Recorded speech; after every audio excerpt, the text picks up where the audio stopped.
Workers at Embraer's main manufacturing plant, about 2 hours outside of the southern Brazilian city of Sao Paulo, build planes for airlines including U.S. Airways, Northwest and JetBlue.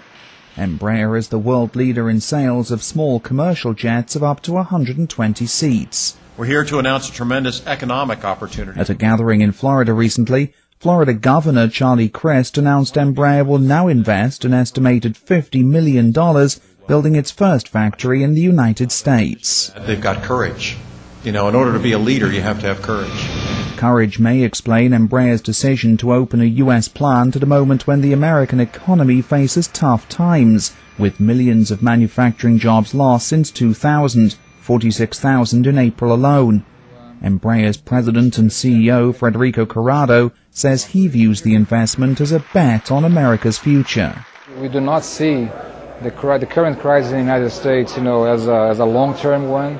We do believe in the recovery of the U.S. economy. I see many companies, leaving the U.S. We just think the opposite. We think it's the right moment to invest in the U.S. and be ready when the crisis is over. Embraer, which will reportedly get millions of dollars in grants and tax breaks to move to Florida, will initially assemble executive jets at its new American plant. The company says 60% of its private aircraft sales come from the United States, even as Americans tightened their belts amid rising fuel prices and the sluggish economy.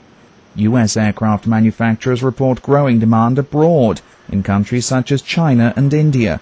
Overseas orders for General Dynamics Gulfstream jets surpassed sales in North America for the first time last year. But Corrado anticipates continued strong demand for his company's jets within the U.S. markets. We have our largest consumer market here, and we also have our largest supplier base in the United States. So it's a natural step for us to come closer to our customers. The new 14,000 square meter plant will employ workers in fields ranging from flight testing to aircraft interior design. But despite the fanfare, the boost to the U.S. aerospace industry and manufacturing from Embraer's investment could be minimal.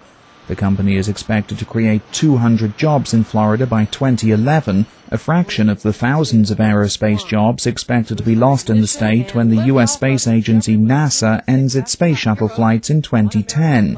However, Embraer's CEO calls the new manufacturing facility a positive development for strengthening economic ties with the United States. Last year, bilateral trade between the two nations totaled $50 billion.